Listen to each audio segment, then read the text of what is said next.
Je remercie bien sûr le comité d'organisation de m'avoir associé à ce cours supérieur. Et donc ma tâche est de vous parler des nouveautés concernant donc le traitement de l'embolie pulmonaire en 2016. Alors pour commencer, donc je vais enchaîner avec la stratification du risque. Et quand on va prendre en charge une embolie pulmonaire sur le plan thérapeutique, il faut peser le pour et le contre. Alors le pour et le contre du traitement, d'un côté on sait que l'embolie, si on ne traite pas, elle peut entraîner le décès rapidement. Bien sûr, il y a le récidive, qu'elle soit traitée ou pas, et puis elle peut évoluer vers l'hypertension pulmonaire chronique. D'un autre côté, le traitement, il peut également, par les hémorragies graves, entraîner le décès, mais que certaines thérapeutiques aussi peuvent entraîner une allergie. La mortalité globale au cours de l'embolie, elle varie en moyenne de 10 à 15% durant les 3 premiers mois après le diagnostic, mais au cours de l'épisode aigu, cette mortalité, elle varie de 1 à 70% selon la présentation clinique initiale. Donc, pour les embolies de bas risque de mortalité vers les embolies avec état de choc où la mortalité peut atteindre dans certaines séries 70% de mortalité. Alors, on va se trouver en fait devant une situation où on doit choisir où est-ce qu'on va aller et comment on va s'orienter pour traiter cette embolie pulmonaire. Et là, on se base sur les données des dernières recommandations de la Société de cardiologie, de la Société européenne de cardiologie, qui a stratifié l'embolie pulmonaire en fonction du risque de mortalité. Et là, on va classer une embolie avec un risque de mortalité élevé quand il existe un état de choc ou une hypoperfusion.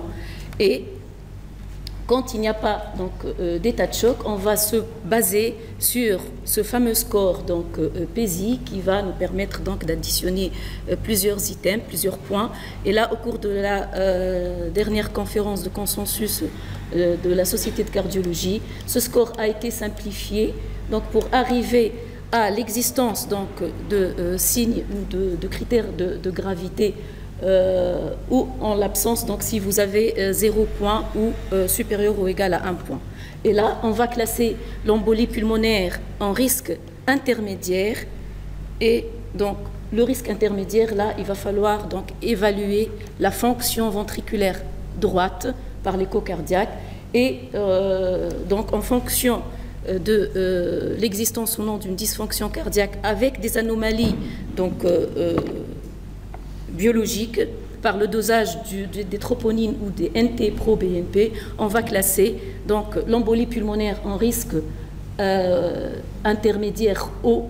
Là, il y a une atteinte ventriculaire droite avec des signes d'hypoperfusion, et en risque intermédiaire bas quand il n'existe pas, quand il existe l'une ou l'autre de ces anomalies. Et bien sûr, avec cette classe PESI 0, on va classer bien sûr l'embolie pulmonaire en risque bas.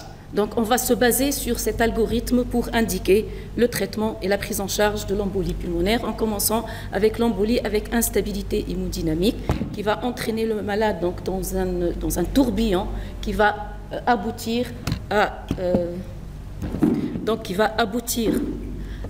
l'apparition d'un état de choc, et bien sûr, en l'absence de traitement, ça va évoluer vers le décès. Alors, la première des choses à faire devant cette embolie, c'est de stabiliser le malade sur le plan hémodynamique et respiratoire. On va commencer par un remplissage vasculaire qui doit être prudent. Et là, dans ce travail, qui a intéressé 13 patients avec embolie pulmonaire et un index cardiaque inférieur à 2,5 litres par minute sans hypotension, on a rempli avec 500 cc de colloïdes, et ça nous a permis d'augmenter le diamètre télédiastolique du VD et l'index cardiaque de façon significative sans augmenter les résistances artérielles pulmonaires. Et il existe une corrélation inverse entre l'augmentation du débit cardiaque et le ratio VD sur VG initial, et ceci de façon significative. Donc, il faut optimiser le remplissage sous contrôle échographique avec une limite de ratio VD sur VG à 1, et puis prudence si hypotension, parce qu'il y a un risque d'aggravation de l'ischémie ventriculaire droite, et auquel cas il faut rapidement associer les vasopresseurs. Alors, les catécholamines, on va donc rapidement introduire la noradrénaline, dont l'effet a été déjà démontré sur les études animales durant les années 70. Elle améliore l'index cardiaque et le pronostic. Elle entraîne une vénoconstriction, donc elle maintient la précharge du VD. Une vasoconstriction systémique, donc elle réduit l'ischémie du VD parce qu'elle augmente la tension artérielle. Elle a un effet inotrope bêta 1 et peu d'effets péjoratifs sur les résistances vasculaires pulmonaires.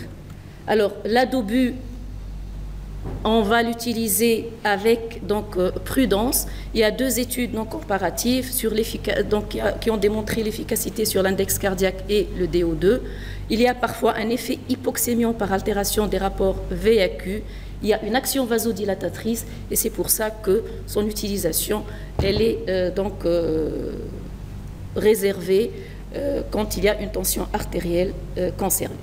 Alors, la stabilisation respiratoire, le recours bien sûr à la correction de l'hypoxémie, mais la ventilation mécanique est un élément à prendre avec prudence parce qu'on sait qu'il existe des effets délétères de la ventilation mécanique en pression positive, ce qui va diminuer le retour veineux et augmenter les résistances vasculaires pulmonaires, donc ça va baisser le débit cardiaque qui peut être majeur dans ce contexte.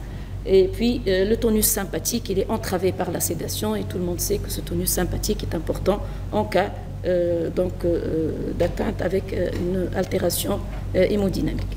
Alors, le traitement de reperfusion associé à ce traitement symptomatique, et donc là, on va commencer par une thrombolyse dont les objectifs sont de diminuer les résistances vasculaires pulmonaires et l'hypertension artérielle pulmonaire, diminuer la post-charge du VD, améliorer la précharge VG et le débit cardiaque, et bien sûr, les études ont démontré une amélioration de la survie. Alors, quand est-ce qu'on va réaliser cette thrombolyse? Alors, dans ce travail dont l'objectif était l'étude de la relation entre la durée des symptômes et les modifications de la réperfusion et ou du lyse du caillot après thrombolyse par le score de perfusion pulmonaire, l'auteur avait inclus 308 embolies thrombolisées avec réalisation de 262 paires de scanners et 222 paires d'angiographie pré- et post-thrombolyse. Alors, ce qu'il a trouvé, c'est qu'il y a une amélioration du score chez 77% des patients, dont 69 traités entre le 6e et le 14e jour après le début des symptômes. Et la relation, elle est inverse entre la durée du symptôme et l'amélioration du score de perfusion pulmonaire au scanner. Donc, la référence, mais bon, c'est pas grave. Alors, et les auteurs ont conclu que la thrombolyse doit être débutée le plus tôt possible après le diagnostic, mais qu'elle reste quand même efficace chez les patients ayant des symptômes qui évoluent depuis 6 à 14 jours. Cela veut dire quoi? Cela veut dire qu'on peut thrombolyser des embolies pulmonaires même à 2 semaines du début des symptômes.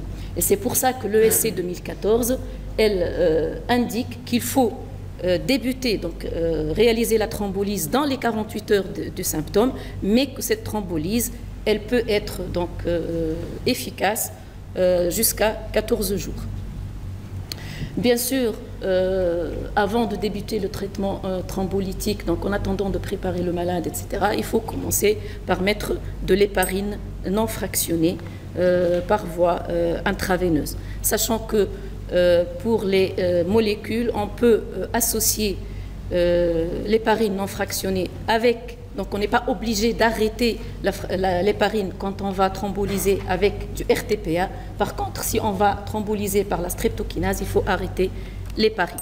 Alors, quelles sont les molécules et les régimes de thrombolyse? Avant, on réalisait des thrombolyses sur 24 à 48 heures. Actuellement, c'est les régimes courts avec des doses qui vous sont indiquées sur cette diapo. Bien sûr, il faut respecter les contre-indications de la thrombolyse. Il y a les contre-indications absolues et les contre-indications relatives qu'on doit rechercher chez tout malade qui présente une indication à la thrombolyse. Au final, il y a peu ou pas de controverse dans le traitement de l'embolie avec instabilité hémodynamique. Tout le monde s'accorde, il faut thrombolyser.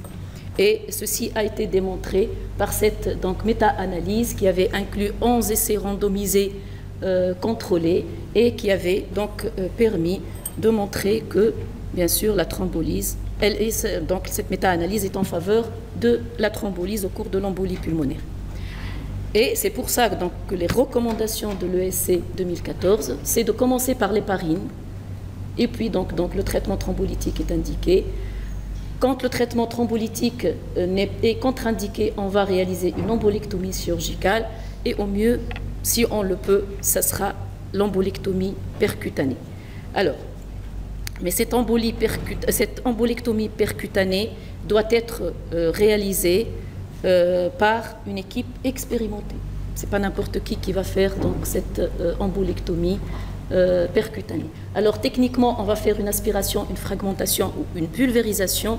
Et donc, bien sûr, les indications, c'est les contre-indications à la thrombolyse ou bien l'échec de la thrombolyse. Et dans les séries rétrospectives, il y a quand même 80% d'efficacité sur l'hémodynamique avec une mortalité variable selon les séries de 0 à 25%. Alors, qu'en est-il maintenant pour l'embolie sans instabilité hémodynamique, mais avec une dysfonction VD? C'est-à-dire là, on va passer à l'embolie avec un risque donc intermédiaire haut. Alors, il y a des gens qui sont pour la thrombolyse et d'autres qui sont contre. Ceux qui sont pour la thrombolyse la défendent parce que pour eux, donc, l'insuffisance ventriculaire droite, c'est la cause majeure de décès. Que les signes de dysfonction VD, dans plusieurs études, c'est un marqueur pronostic. Que les études randomisées contrôlées montrent une amélioration de certains de ces marqueurs après thrombolyse. Que le traitement étiologique rapide, c'est la thrombolyse en matière d'embolie pulmonaire. Ça diminue les récidives et ça diminue le risque d'hypertension artérielle pulmonaire secondaire. Ceux qui sont contre donc défendent leur position par l'existence d'une circulation bronchique collatérale de secours, par le risque hémorragique qui est là, notamment encéphalique, par le coût supérieur et par le fait que les essais randomisés n'ont pas démontré de diminution de la mortalité dans ce sous-groupe d'embolie pulmonaire avec dysfonction VD mais sans hypotension.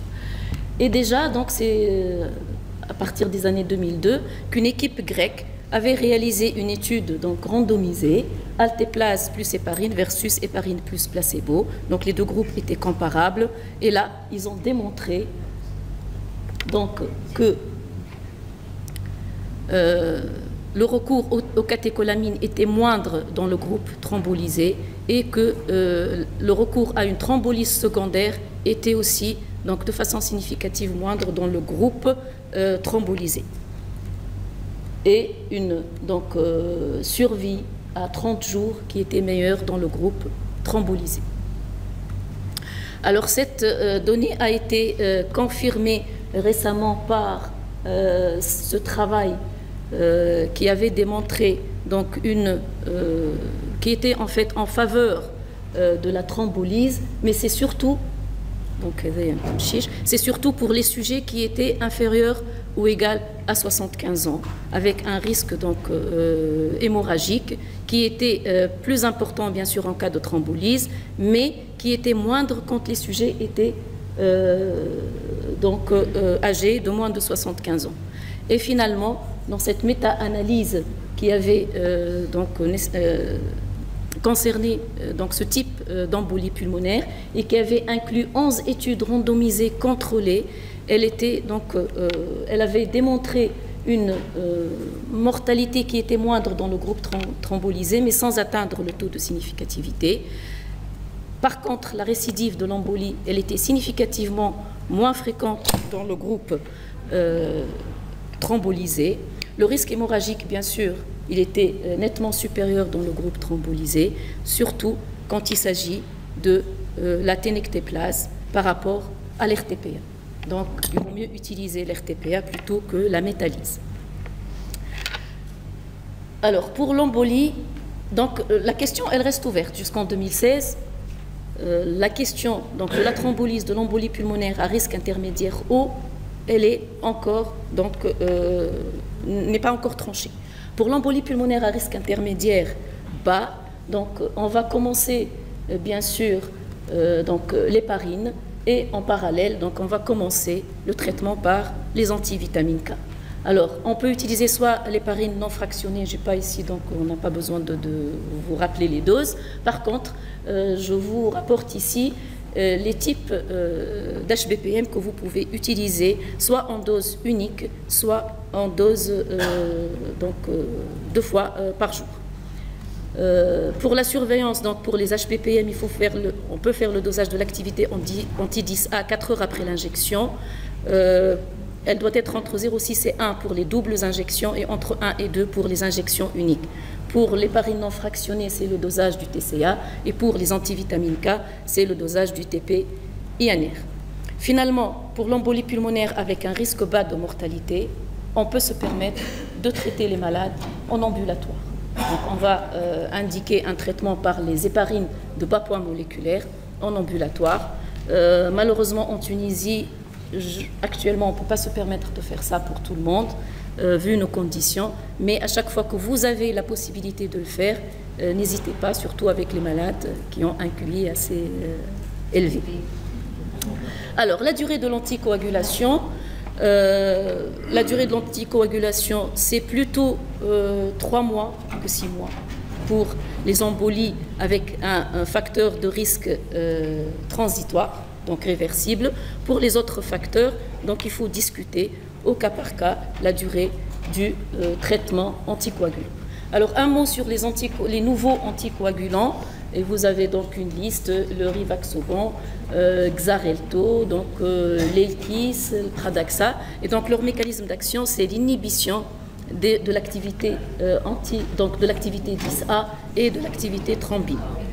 Alors, les avantages par rapport aux antivitamines K, c'est qu'il y a une dose fixe, on n'a pas besoin donc de changer les doses.